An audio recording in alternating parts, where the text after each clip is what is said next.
Let's talk about risk and let's really talk about some humble pie for me because in today's podcast, we talk about redefining risk as the possibility of success and not just the possibility of failure. We talk about how failure is inevitable and should be embraced as a learning opportunity. And I got to eat some humble pie because I got to take pages of notes on this podcast and learn from one of the greatest, most successful, grounded, heart centered, living by example men that has more numbers and more revenue and more businesses under his belt than I can even count. And when we were done with the show, I dove deeper and deeper and deeper. And this episode is not only an episode filled with gold and golden boulders, as our dear friends Luis and Louise call them, on risk about staying in your power, staying congruent, staying consistent, how to have a team around you, how to be supported, how to make sure you can win. And even one of like, how do you run 88 companies that do a combined number of big numbers of billions every year with a smile and ease on your face. And it's loaded with all of those nuggets on top of the fact that if you watch and listen to how the incredible guest today operates and thinks and engages and talks about it, it is a masterclass and someone that I would love to emulate. And it's someone I look up to massively to be able to hit that level, achieve that level, and really become the man or the person to have businesses operating at that level. And so this episode was humbling on so many levels. And I have 3 pages of notes personally sitting next to me right here from when I recorded it. And it's page after page after page. And if you can't see this because you're listening to it, it's loaded. And so this episode is one for the ages. And our dear guest, if you're listening to this, thank you so much, Mike. I appreciate you from the bottom of my heart. And thank you for sharing your wisdom. Thank you for sharing your guidance. And thank you for literally making it tangible, heart-centered, and giving away all of the best in the episode. And so without further ado, let's get into the show with Mike Rubin and let's go master all of these things and work towards that goal. All right, everybody, welcome back to another episode of the Mind of George Show. And today, to say I'm underqualified for today's guest wouldn't be a true statement. I think it would be looking at the lens of qualification. But after the first 15 minutes of us talking, I have my notebook next to me. And I was like, all right, our incredible guest today is going to just take us to church. But really, I couldn't be more excited, more aligned. We've rescheduled this a few times. I just got back from the event. We've been talking about relationships and success and all these things. And I feel like today is going to be the perfect get-go. And so to even try to do this guest justice, like I'll just drop a couple of names, right? Stanford, MIT, Harvard. You're like, what? I'm like, yep, just teaches there. Minus the fact that he founded his own venture capital firm and in science and tech and entrepreneurship and believes in relationships and serving people. And no one ever goes through the front door, but I don't want to name him the backdoor master. So the success of every other door in life and how to keep walking through them, and husband and father and family oriented and so many magical things. And so, Mike, I am just honored and excited to welcome you to the show. So thanks for being here. Well, George, thanks for having me. It's such a kind, gracious introduction, and just such a big fan of yours and the podcast and all the amazing things that you stand for. So it's just an honor to be here with you today. Yeah, man. And I gotta do this real quick because you took me to church right before we started. And I was like, wait, I literally already have a half a page of notes on my notebook up here from talking to Mike.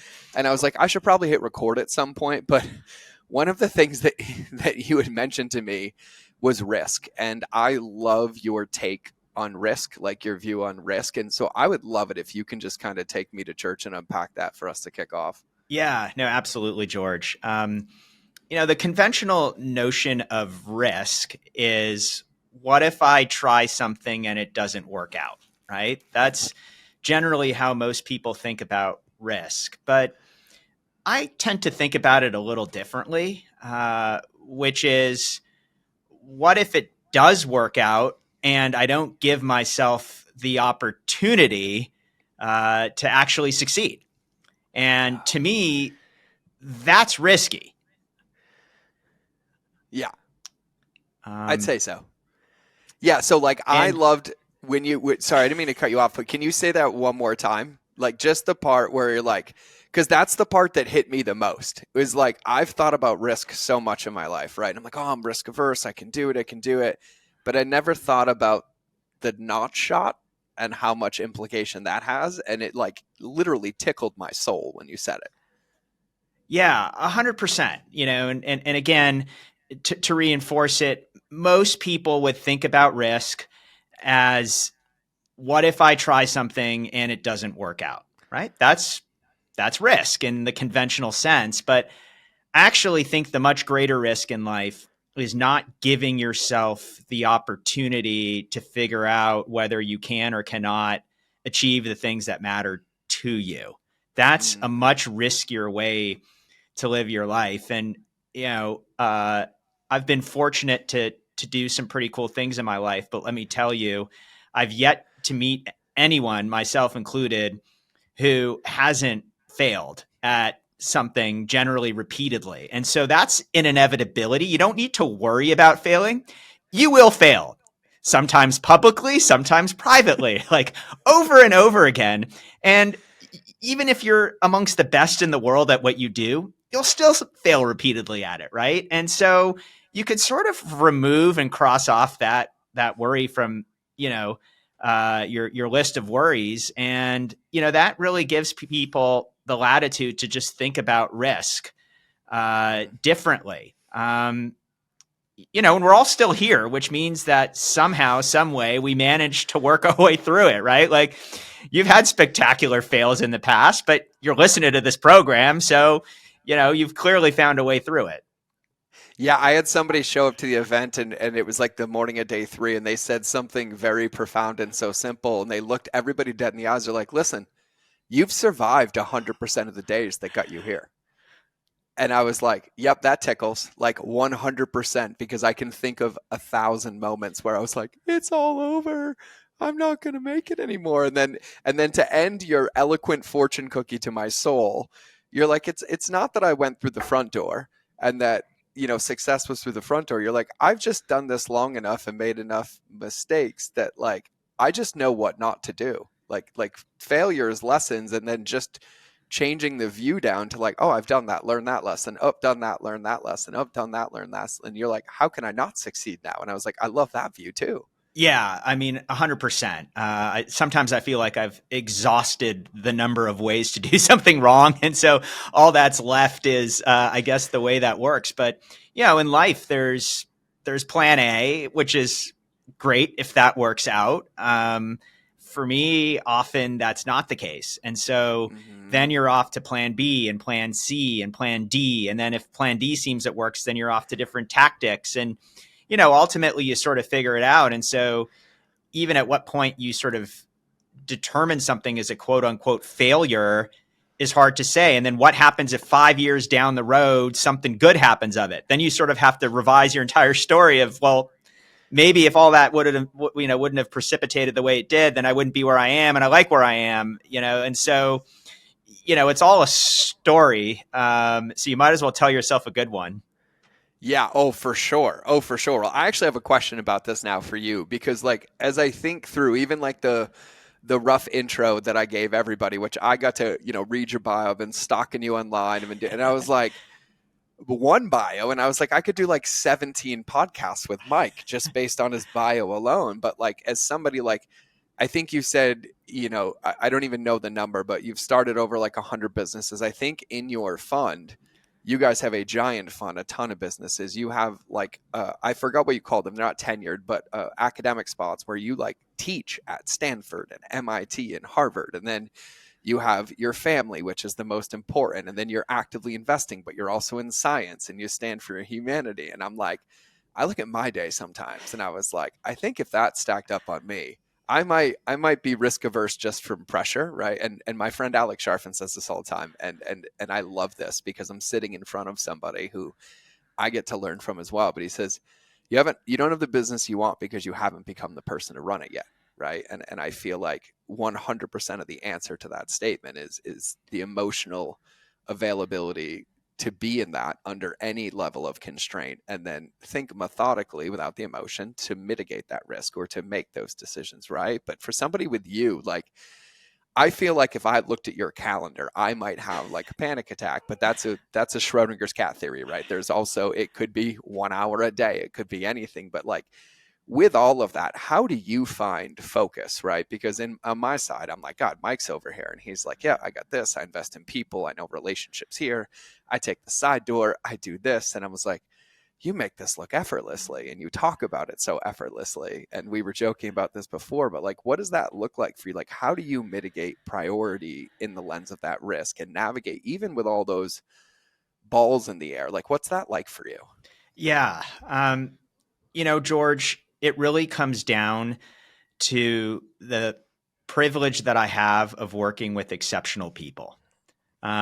Great people make everything so much easier, and enable others to do so much more than they could ever do alone. I mean, that's really the answer. It's just all the amazing people around me that I get to work with and collaborate with and enable me to be the person that I am. Yeah, yeah. Well, and with that, I have that too. Ashley, my CEO, who coordinates all of this and just spending 4 days. I'm like, without you, I don't think I exist in the world. Like, you're my life mom, my nanny. Sometimes you feed me, you know what to have to catch me in a net. But I also know that relationships are like massively important for you. And we were talking before about kind of the buckets of relationships, but I'd be curious too, like when you think about this team and these incredible people around you, from my seat, it seems really, really easy to know why. But you also are a master at this and you help a lot of businesses this as well, right? Like, I feel like to lead this, like relationships are number one for you, right? But like, how do you even go about fostering or cultivating that relationship with those team members or creating that culture or having those pieces? Yeah, and I sort of break it up into two buckets, if you will, George. The first bucket is what I call the critical few. And to me, it's who are the critical few people, both in your life personally as well as professionally, that enable you to be your best self. And this is sort of a really interesting sort of paradigm shift that we've seen in society. And it's not a wrong or right, it's just more of an awareness thing, right? Where, um, you know, there's a tremendous people are tremendously compelled to have a very large number of followers and a large number of likes and a large number of views. And I certainly understand the utility behind that, and certain business models require that. But there's another way to be considered, which is having very few likes, but having those likes be from people who are enormously critical in your life, right? So Hmm. for me, if the only likes, quote unquote, that I ever have are from my wife and my three kids and my anchor clients and my mentors and my critical business partners, then I could accomplish 80%, if not 90% of what I want to achieve in life. And so it's these few critical relationships that are so enabling. And for me, the way I cultivate these relationships over long periods of time is I just really focus on how I can be useful to other people. It's not about what I can derive from them. It's how can I be useful? How can I be impactful? Uh, because I trust if I work with people who I'm aligned with, who are compelling over the long run, it'll all work out in terms Hmm. of whatever it is that I may or may not even think about deriving from it. But focusing on being useful and impactful is just a great way to build robust relationships. And, everything I have that I go back to, really started with one of those kinds of relationships. Yeah, well, as you were speaking, I'm getting tickled over here too because about earlier in risk, and you said something before we hit record. You're like, the only people who ever like my stuff is like my wife and my kids, and like I'm doing okay. And even in the lens of your buckets, and I love your buckets, right? I feel like I operate in that, and all too often I get stuck in the be of use bucket and giving all my critical use time, and that's one of those areas of just like adjusting as I go for priority. But also, as you were speaking, you're like, yeah, if the only people who like my stuff is like those key business partners and those people in my life, I was also thinking about how much weight we give to the like or non-like from the least critical people in our life, and we make business decisions or adjustments off that instead of staying the course. 100%. And life is a lot about focus and finding the things that work for you and finding the people who support you. And in some ways, the conversation that we had both about risk as well as about relationships sort of intertwine, because Hmm. when you have people who are with you for the long term and you put disproportionate weight on those relationships that you know that are robust, then you could take all sorts of risks and go for things and know that it'll be okay because the people who critically matter to you are with you for the long run. So that, to me has just been the biggest difference in my life. Like none of us, some people post their fails and I think that's great. But you look at my bio, we didn't talk about what percentage of the time, right? Like a client, ended up onboarding or, we just sort of gloss over all that other stuff. Right. Yep. And that's unfortunate because a lot of people just sort of think that, people who are quote unquote successful are just people who always seem to, be on the mark. And it's just far from the truth. Yeah, oh God. And it reminds me of something, and I don't talk about this a lot, but it tickled my body because I was in the Marines for 13 years, right? And I was like, how did we work together so well when we like hated the mission? We would fist fight in between it, right? But there was this moment where like when it was ever needed, like we knew they were there. Like no matter what happened, right? Good, bad, ugly, like I didn't have to turn around, I didn't have to look, but it makes you feel invincible. And I feel like that's the critical few, is having the relationships like that where you get to be yourself and they get to be all in, but they get to know those parts, those quote unquote failures or the lessons that aren't posted online. But when you have that feeling, it kind of makes me feel like a superhero with no kryptonite, because I'm like, I have this net of people that love me because I'm not my results. I'm not my bank account, right? No one's going to judge me at the end of my life based on what number I hit, right? And so it just reminded me of that so much. And then I laugh over here because like in reading your bio, right? I know I've been on the other side of this for so long. You're like, oh yeah, helped and launched 100 successful businesses. Like, well, let's talk about the 1177 that didn't make it past the filter or got too deep into the filter, or like, wait, how'd you get into my house? Where is this going again? And I think people forget about that. And I love hearing your perspective, because the thing that I also want to call out, and I noticed this, is also how quickly you make decisions and speak about the things that you've achieved or not achieved to stay in that mitigation, right? It's decision mode versus like emotional mode. And I can hear it so well because like there's a part where you spoke and I'm like, I could go pause that and give an entire 1 hour keynote about that one thing that you just shared. But you also focus so much on like what it feels like is the critical details as well, right? So it even feels like in the lens of decision making, when I hear you speak, your like decisions go into the bucket of like there's a critical few decisions, and then there's be of use to these when I get to them, but like these ones require my priority. Yeah, 100%.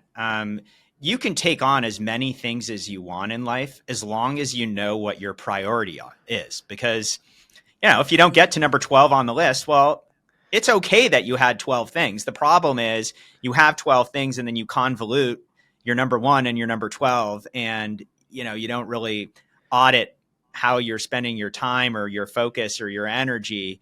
That's where the challenges, come in. So it's just knowing what your priorities are, starting with your values. What are your core values? A lot of people don't know these things. They're important, right? They drive Mm-hmm. everything. And then what are the core roles you want to serve in life? Like and in what order, Mm-hmm. And it doesn't mean that if role one is, being a spouse, that you don't ever do role four. You just have an awareness of what your critical roles are and how you generally think about them in terms of importance. So you can, make the right decisions for you. And then similarly goals. And not that these things don't evolve, but having some awareness of what's important to you, what you want to focus on, and in what order is just so critical. Yeah, I love that. And I just had a random question pop on my intuition when you said that, because I feel like I struggled for so long because I didn't know who I was. And so I was trying to find my identity in all the work that I was in, right? So I end up in business partnerships or in things that are there. And I had a mentor years ago look me dead in the eye one day and he's like, You're not what you do. You are what you tolerate.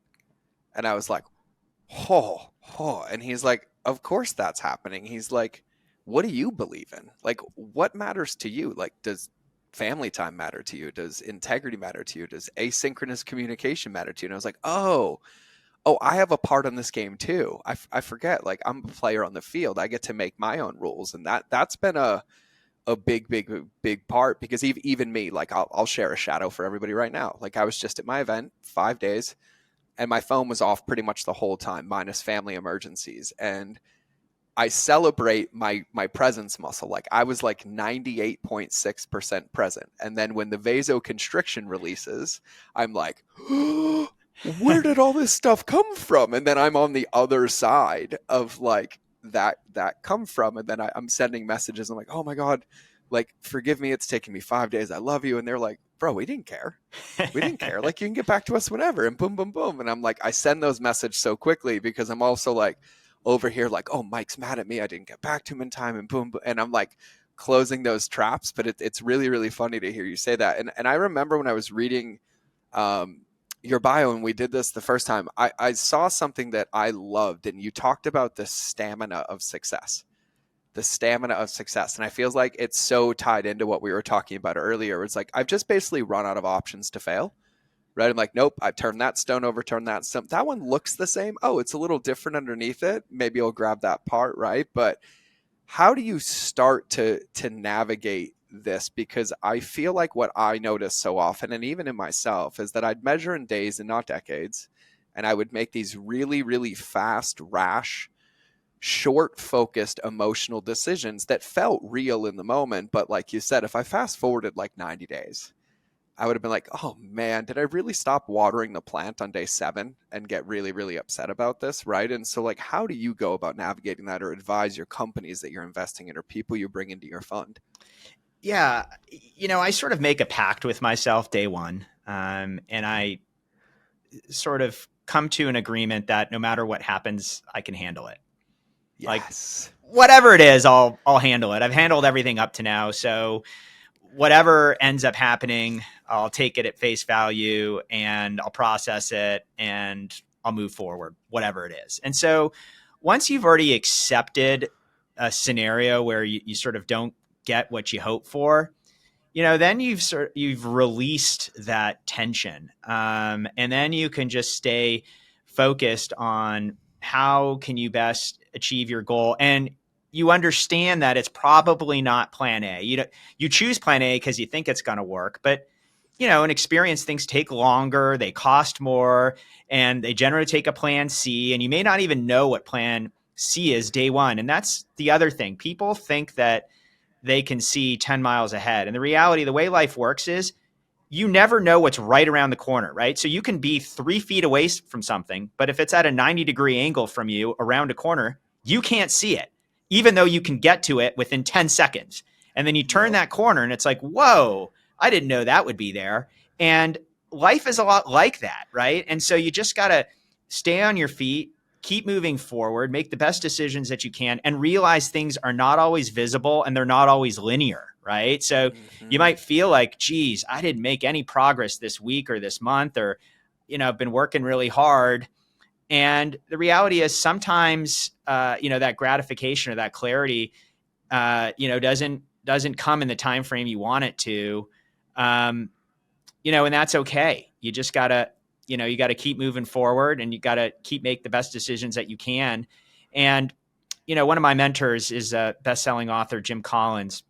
And one of Yep. the things that he taught me is we all get lucky in life, but, what he wants to know is what's your return on luck, right? Like, so Mm. many people get lucky in life in so many ways and they don't see it. They don't get any return on that luck, right? And that's something I constantly think about is like, geez, there's all these opportunities around me. How do I avail myself of them? How do I, take advantage of the amazing things that are happening around me? And, sometimes people, they don't have the acuity to see that. They're so focused narrowly on a specific way. They don't see all these amazing things around them that, they could leverage. Well, and like, I feel like I'm like crucifying myself in front of everybody, but Mike is just like speaking my language over here. It comes down to what you said earlier though. Like even when you were riffing out about like how to start, you're like you kind of got to know what your core values are, right? And then from there you can determine like what your core roles are, and then that's the only thing that gives you the barometer, for lack of better terms, or the pin in the map to know when those opportunities arise. Like I'm going to make a decision, and that decision, I feel like I have to be a triage nurse of every situation in my world. And I'm like, there's times where I'm like, you know what, today is the day that I'm choosing to go this extra mile because this is opportunity meets preparation. And this 3 hours today is way more important than me going home or running up the mountain or doing blank. But I feel like I struggled for so long because I didn't have any barometer to put that against. And so I didn't know what my needle movers were, as Mike McCallowitz will call them, right? Like what those core roles were or where those inputs went in. And so I have a question. This is going to be an interesting question because when you were speaking about the goals part, I also realized personally that I struggled a ton in making decisions in business because I didn't have an identity outside of the business. And so I wasn't pursuing personal goals. It was like every goal I had was inside or on the other side of some imaginary starting line and finish line in the business. And so then it was like, yes, man, yes, man, yes, man, yes, man, because I didn't have anything outside of the business to focus on. Have you seen that to be true as well? Or do you have any thoughts on that? Because I feel like I'd love your expertise. Yeah, no, that's a really great point, George. And that's, I think, the beauty of values, because when we don't have values and all there is I'm going after this one client and I either win the client and that's great for about 10 seconds until you look for the next one, or I don't, right? But when you take that and zoom out and then think about, well, why do I even want this in the first place? Well, I have this core value of entrepreneurship. And the reason I love entrepreneurship is I love the discovery process of learning new things and of exploring and of trying things. And then you're like, oh, so that's why I do all of this. And then when you really connect to the core abstract value, rather than just the exact specific details of how it instantiates itself in the world, then you're in a much more sort of comfortable place, because it's much easier to understand all the different ways that you can achieve a value of being of use to people, or of learning, or of exploring, or of experiencing new things. Whatever your values are, it's so much more liberating. But if you don't pause and think about it in that level of abstraction, then you just place so much importance on specific things happening a specific way. That's a really difficult sort of way to live your life. And so I just, I really encourage people to be intellectually honest about their values. And it's funny because I stopped even telling people what my values are, because everyone would then say, oh yeah, I like that value too, or I like that value. And that's great.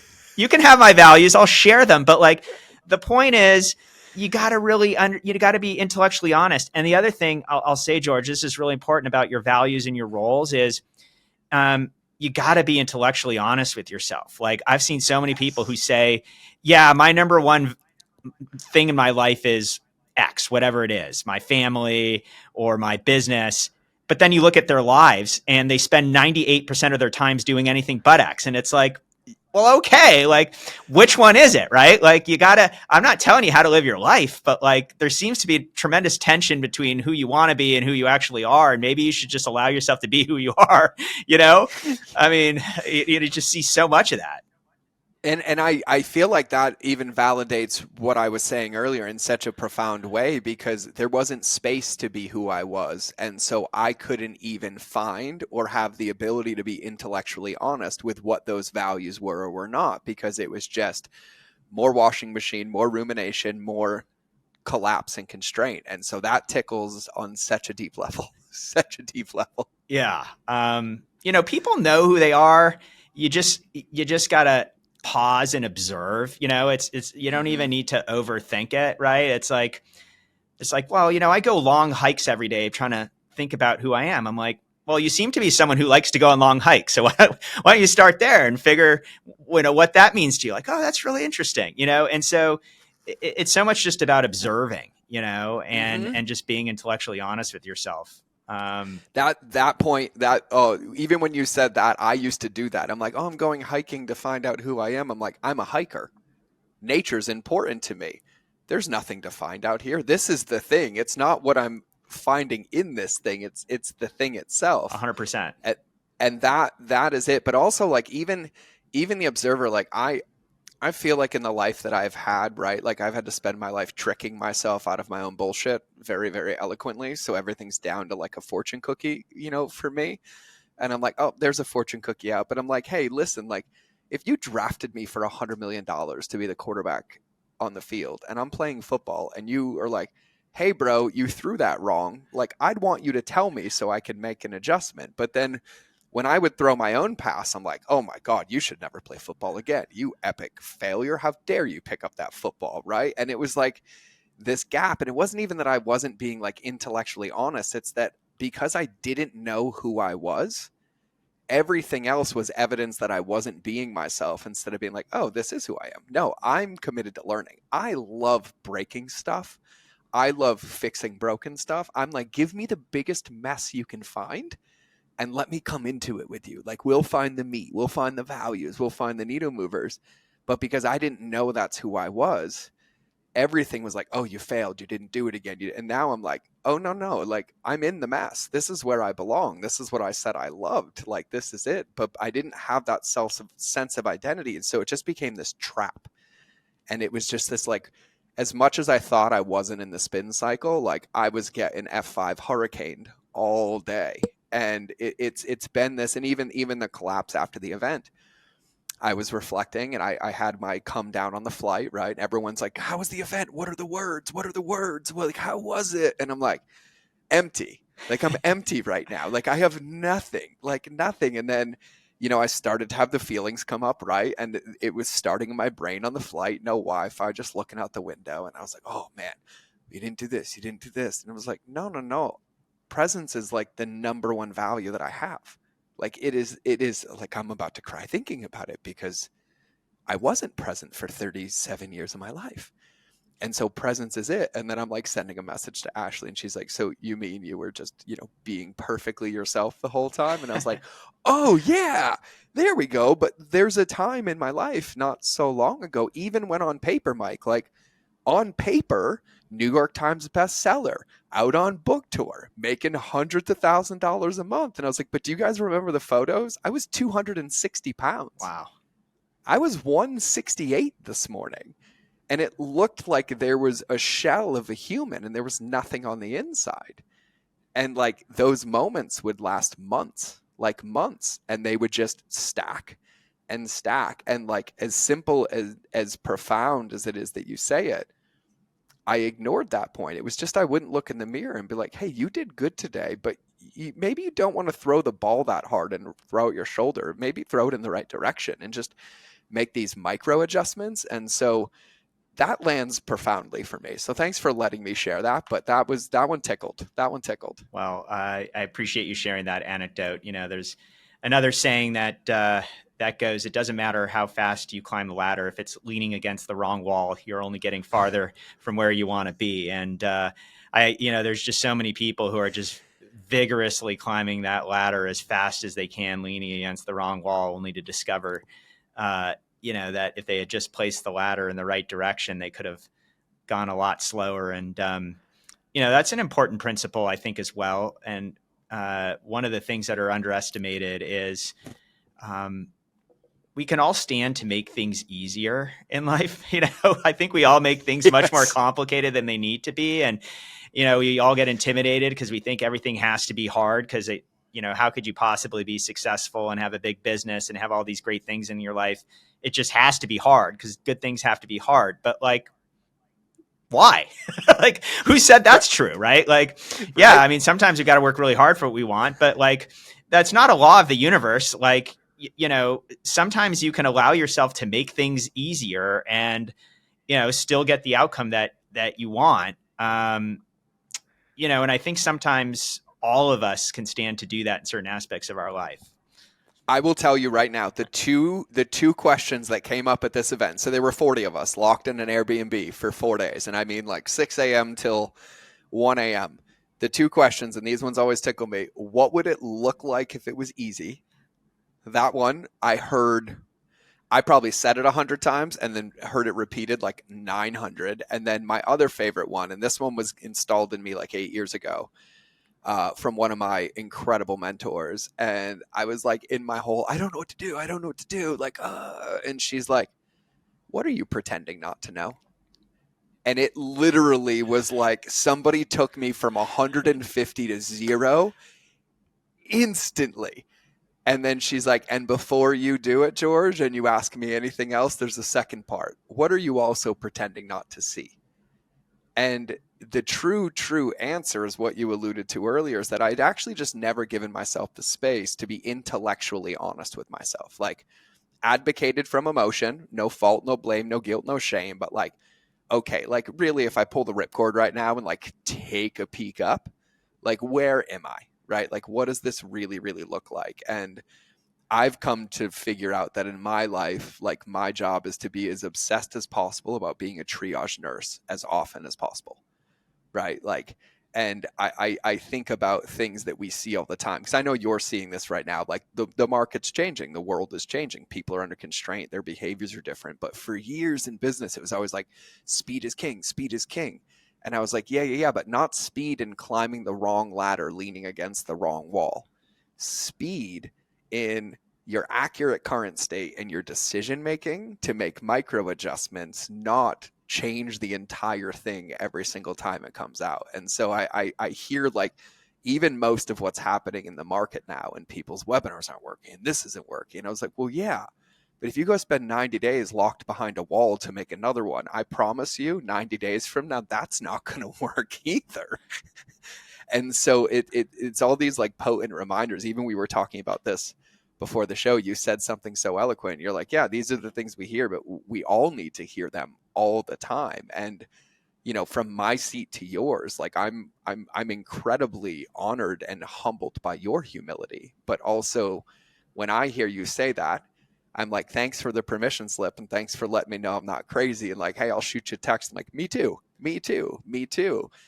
And I think there's this trap that I fell into for years, and I would love your thoughts on this. And I'm asking you this particularly because when it comes to the position you're in, I don't think a lot of people understand the value of being able to build your own, but then watch other people build it, but then go behind the scenes of them building it. And I've gotten that seat as like an influencer that used to have all the followers, and then I deleted them. And I was like, yep, don't care.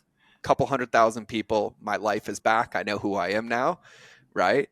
But then going behind the scenes and seeing it. And so you have this very, in my opinion, like probably one of the most valuable views in the world that exists when it comes to entrepreneurship. And so the reason I'm asking this is because you see so many people, and I would love to hear like what are some of like the common mistakes or the traps that they fall into, where some of these simple reminders, and for myself included, I feel like if I fast forwarded us 10 years, I'm going to come back to this show and I'm like, dude, if I just wrote down what Mike said and listened to it every day, I'd be living a drastically different life right now.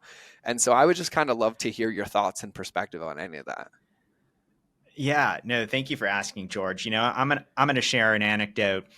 I was privileged to have breakfast with the president of let's call it a top 10 at minimum university. Yeah. It's not my place to sort of disclose which one of them, so we'll just keep it vague. But assume that it's one of the handful of elite sort of schools in the country, and I it was a very interesting conversation and very illuminating conversation speaking to the president of this university, because she had mentioned to me what a small portion of the people who go to this school who have phenomenal records to get in, near perfect scores and perfect grades, and these perfect resumes. They can't do very much wrong in life in order to get in, but only about 20% of them on the back end actually realize anything close to their potential. And the reality is 80% of them all do the same thing.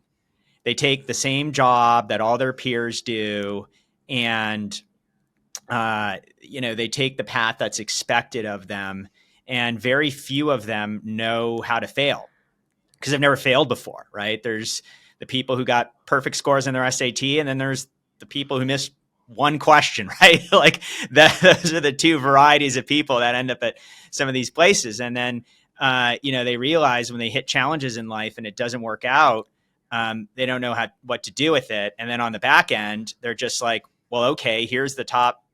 There's nothing wrong with them. I love investment banks. I love consulting firms, but the reality is a lot of these individuals have sort of incredible creative talents that they should allow themselves to harness, rather than going to more conventional routes. And, we as a society are relying on them to use all that talent in creative ways. And more than anything else, being behind the scenes at, like you said, at Harvard and MIT and Stanford, and teaching there and mentoring students. And we have an internship and fellowship program, and we bring a lot of these people into our own organization. And then, of course, we have a lot of academic startups. So we see a lot of these folks. And it's really just encouraging people to be the best versions of themselves and to realize and give them permission to fail. And Mm-hmm. we don't celebrate that a lot in our society. We don't talk a lot about it. And the whole system is set up that way. Like universities, especially the top tier ones, explicitly bias themselves towards people, right? Who like, well, you got an A-, so what are we going to do with you, right? Like, there's someone who never got an A-, right? And it's like, yeah, I don't know. Maybe we got to rethink all this because, maybe that person figured a whole lot out during that process. And, maybe on paper, because look at all the phenomenal success that you've had in your life, George. And it's such a privilege to be on this show, right? And all of the challenges that you've had, have challenged you to be more authentic and to be stronger and to do phenomenal things, right? And Yeah. that's what I've learned. Yeah. Those are the people I've seen as successful people who are just like, I'm just going to be myself and I'm going to keep going and I'm going to figure it out. Mm-hmm. And those are the people who end up being successful. And like we talked about, it's those two things. It's Yeah. how you define risk and how you think about relationships. And Yep. if you're healthy on both of those fronts, more often than not, you're going to find a way through. God, I just love how you just landed the plane. I'm like, Mike's just over here like landed, tied together. And I feel humbled to hear that. But you even said something, and I think we said it before the show, but I consume a lot and I'm obsessed about the human brain and my own brain. But it's the thing that I've realized is that once I really figured out who I was, like you spoke to, values wise, right? Not that that's who I am forever. It's who I am today. Like when I wake up this morning, I was like, this is important to me today. This is what it feels like today. And in the lens of your vein, I'm like, I'll tell you my daily practice. But just like Mike said, you can borrow values just like you can borrow a morning routine, you can borrow an affirmation, and you can check the box or you can feel the box. And feeling the box is the only place it lands. Like if you have family is my number one thing, but you're doing this for your family. And I ask your kids, where's daddy? And they're like, work. I'm like, you're not doing it for your family, right? Like my favorite one, Mike, is this happened at the event. I was like, let me guess, you're an entrepreneur because you want to make more money, right? I'm like, what else do you value? They're like, time. And I was like, amazing. I was like, there's this one law, pick God, pick the Bible, pick abundance, gratitude, scarcity. I was like, you have to be grateful for what you have before you can have any more of it. And I'm like, I just want time. I'm like, amazing. Give me your phone. And they're like, okay. And I'm like, I'll give it back to you tomorrow. What are you going to go do right now? And they were like, and I was like, but you said you wanted time. And they're like, I'm like, you have it. And they're like, and I was like, oh, we don't know what to do with it. And that was me. I fell into that trap for so long of just like not even having a clear picture. And I was actually creating what I wanted. I just didn't realize it was a byproduct of not really knowing what I wanted. Right. And so for people listening to this, like what Mike said about his values or his things. Like, it's easier to look in the mirror and see who you are and see what's important to you. And whether that's important through the lens of like, I do this every day and this is important, or you use inversion theory. And I'm like, great. At the end of the day, when you're sitting there and you can't sleep, what are all the things you list out that you're upset you didn't do for yourself that day? And I'll tell you what your values are, but you have to be intellectually honest to look at them and to put them down. Because like, even what you said earlier, I had to share this. Like, you're like, it's not always the front door, the back door, the side door, but when what was it? What was your success on luck? That one tickled, because just like you, or maybe not like you, but for me, like, I don't know how I ended up on this with you. I don't know how I ended up in the boardroom of Adidas or with these professional sports teams or all of it. But then when I hear that, when I hear that quote from you, it reminds me of a story. And I just told this at the event, and I was like, well, someone's like, how'd you get that sports team? And I was like, I'll tell you the whole story in 1 minute. I was like, I was boarding a flight in Amsterdam, and I got on first class, got my bed, and this tall, dark gentleman sat down next to me, and he's like, how'd you get up here? And I was a smart ass, and I was like, well, let me guess. You played basketball, obviously. And I had a blue mohawk and pajama pants on. He's like, yeah, but how'd you? I'm like, oh, I'm a consultant, and boom, boom, boom. He's like, oh my God, I'd love to connect. Like, I work for this team. We're having this issue. And most people would get his business card and be like, amazing. And I looked him dead in the eye, and I like looked at my list, and I was about to sleep. And I was like, well, we have 9 hours till we land. Can I just fix it right now? And he's like, huh? And I was like, I'll just teach you all this right now. So I whipped open my iPad, and I literally did like an 8-hour keynote. I'm like, do this, do this, do this. And he's like, oh, I'm like, here's my number. Call me if you need anything. And then I didn't hear from him for like 5 weeks. And then I get a phone call, and he's like, hey, you and your wife, can you be in LA like tomorrow? I'd love to introduce you to the president of this company, the owner of this company, former president of top 10, Fortune company. And I was like, yeah. And I was like thinking about that, back to that moment. And I'm like, if I just took the card, didn't have the conversation, or didn't take that time, I have no idea. But then in hindsight, looking back, Mike, I have probably like 12 of those. So when you said like, what's your odds on luck, or what's your success rate with luck, I was like, oh yeah, that tickled, because I can think of the millions of those that I was like, oh no, it's showing up on accident. Like, no, not right now. No, I'll do that later. And so that one really landed for me a lot. Well, thank you for sharing that, George. And, I had to interject on one thing that you said, because I hear this all the time. People talk about, I'm just so busy and I don't have enough time, right? How often do you hear people say, I'm just so busy and I don't have enough time? And, I'd posit the following: 99% of the time, when people say they're just too busy and don't have enough time, that's not their issue, actually. Like, the reason that you're frustrated, the reason, whatever you're feeling right now, it's not about time. So give it up, right? It's something else, right? Maybe there's some relationship in your life that isn't going the way you want to, or maybe there's something at work that isn't going the way you want to, or, you're frustrated about something, and I'm empathetic to that. But, people just say, God, if I had more time. No, you're frustrated because something isn't going the way you want it to, or because you have less control over the outcome. You did everything that you can, or things aren't working on the time frame that you want them to. One is, we can all talk about being more efficient, and I have all these strategies and I believe in them, and they work and they're important. But the vast majority of the time, it's not like I just need to be 10% more efficient and that's my issue in life, right? Like, no, there's something much more fundamental. So you're better off just, rather than telling myself, gosh, I'm just so busy this week, just digging a little bit deeper and really understanding what the core is going on. Cause I always laugh at and I catch myself saying it all the time, gosh, I'm so busy. And then I'm like, what am I even talking about? Like, why is that the case? And then I go, it's like, you know what? It's not so much that I'm busy. It's just these three things that are, just sort of frustrating me. And then I was like, oh, okay. Yep. And then, so that was just something that, triggered. I'm glad. Yeah. And I thank you for calling me out, because I fall into the trap, I think, more than anybody. And it's to our point. I'm like, oops.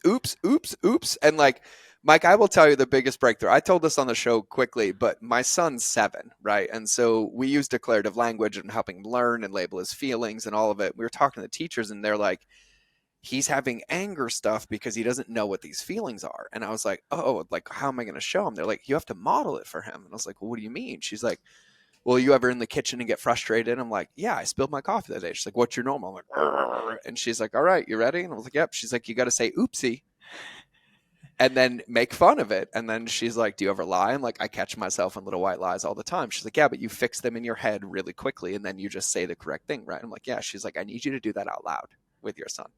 And I was like, okay. And so then everybody, like even our CEO, Ashley, she's like, what's going on? Like, you're so happy.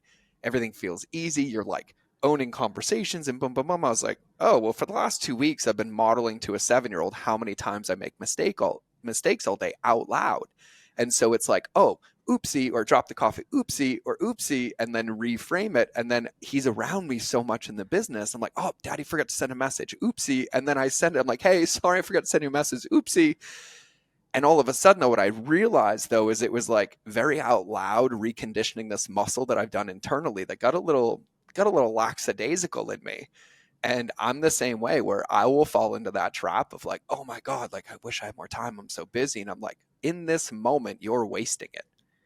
If instead of asking the question, right? And so somebody asked at the event, they're like, like, why don't I have the thing that I have? And I'm like, because you're asking the question instead of doing the thing, right? Like, why gets in the way of an intentional aligned action to recreate it? Whether that action's a current state of like, hey, you know what? I'm going to be really integrous about how I feel right now, right? Like something's bumming me out. I feel like I'm too busy. I feel like I don't have time. And I'm like, great, Byron Katie it. 4 truths. Is it true? Is it absolutely true?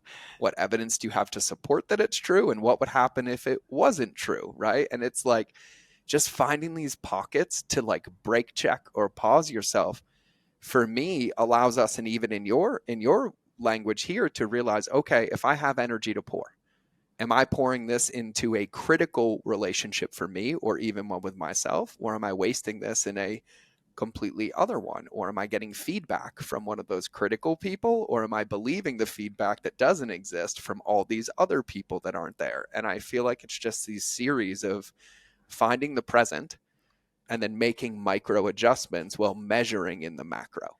And I think that that's where I land for me. George, thank you for sharing that. And you said something that really resonated with me, which I wanted to sort of say back to you if I can, which is, please, you mentioned something that I thought is really interesting and very much true, which is when we communicate to others, even if we're not intending to, first and foremost, we're communicating to ourselves, right? Yes. We hear everything that we say more so than anyone else hears it.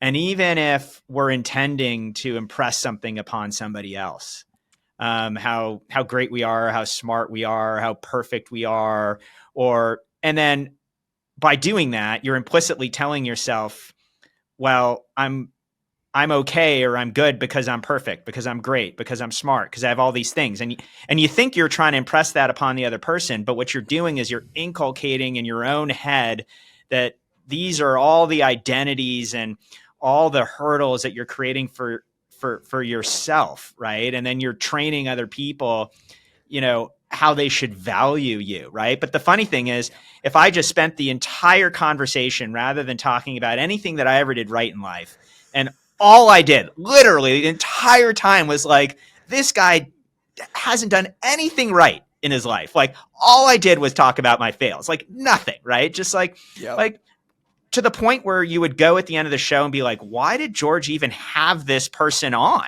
Right.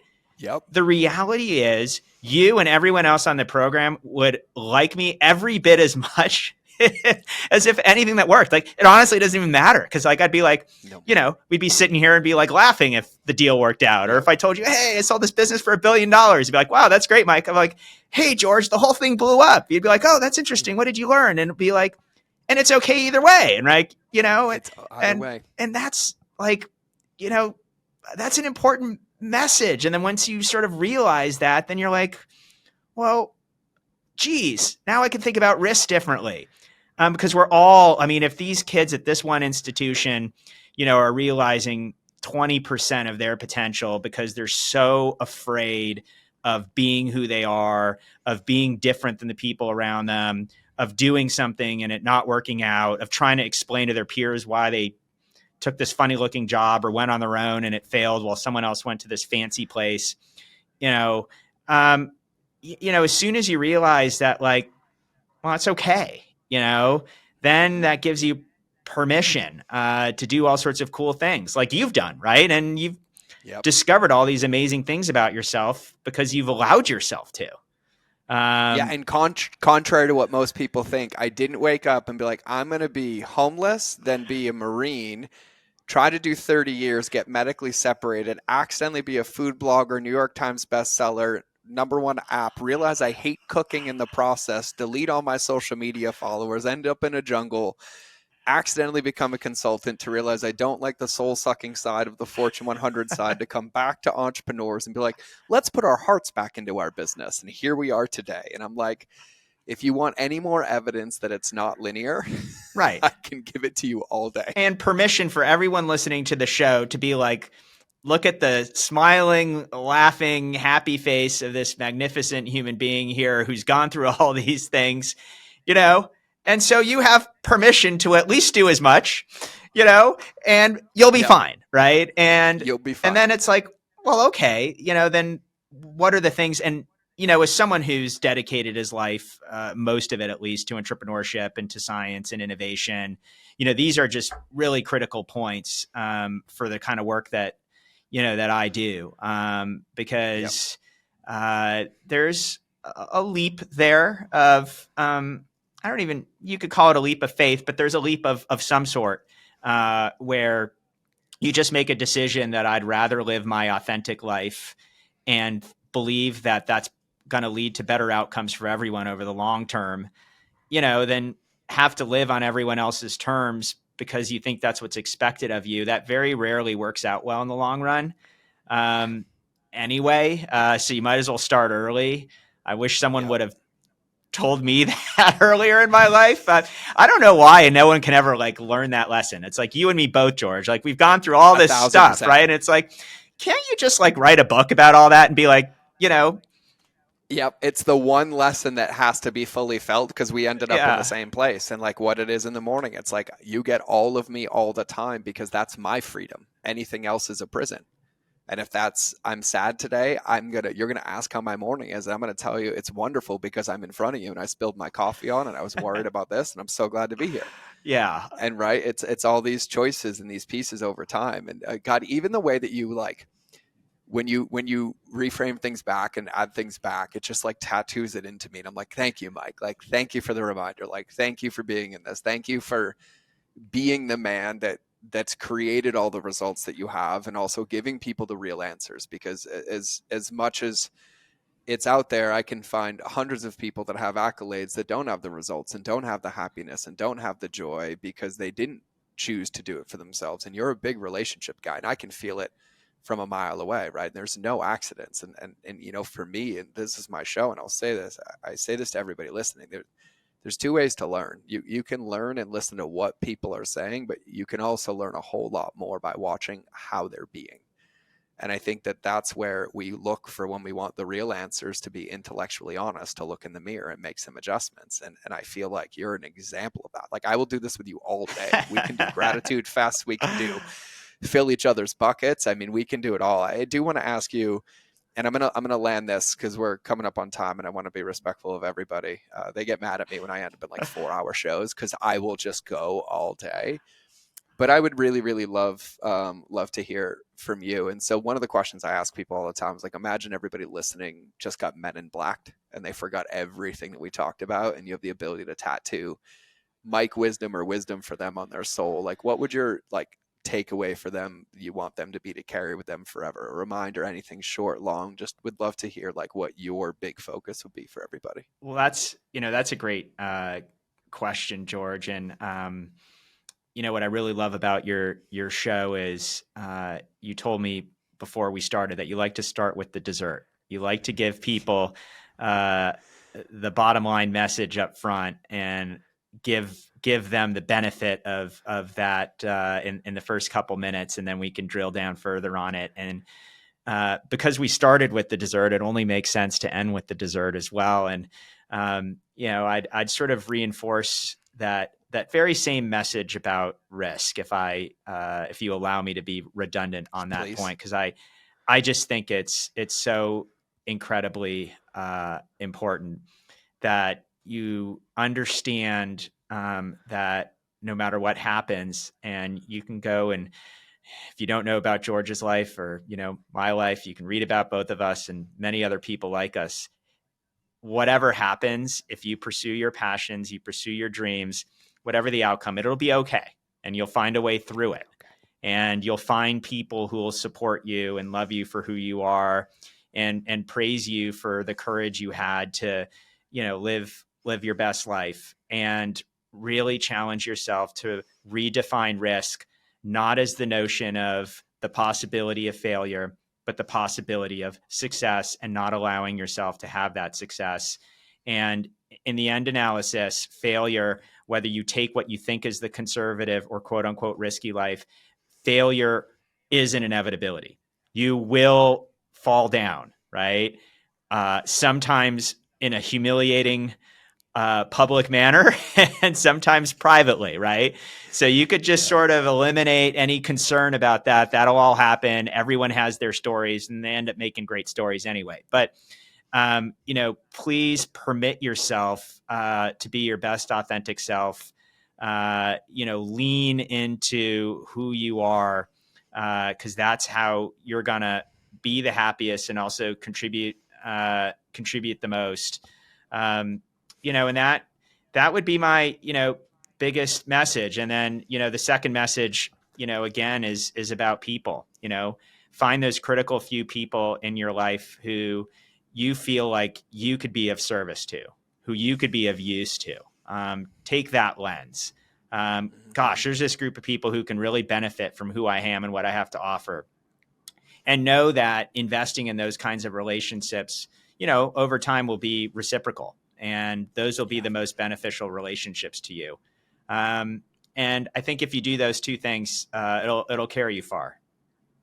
Oh man, I couldn't think of a better way, and I am so glad that you brought the front to the back, because it's always going to be the takeaway. It will always be the thing, and if you ever forget, just come back to those things and they will help presence you. And so the only thing that I want to add is that consider this, and I'm speaking for Mike, consider this your official permission slip from two gentlemen who talk about this, who live this way, who be this way, and one on paper who I don't even exist in the world, but luckily as men, we understand that the results come because we take different paths. But let this be your permission slip to go write your own, to take that action, to send that phone call. It can be as simple as picking up the phone and sending one text message that you've been afraid to send, or posting one video, or going up to your spouse and telling her that one thing, or him that one thing that's like really on your heart in those buckets. And it's the practicing of the muscle. And one of my favorite things that Mike Tyson ever said that I love is the magic you're looking for is in the work you won't do. And the only thing I added is the magic you're looking for is in the work you won't do and the feelings you won't feel.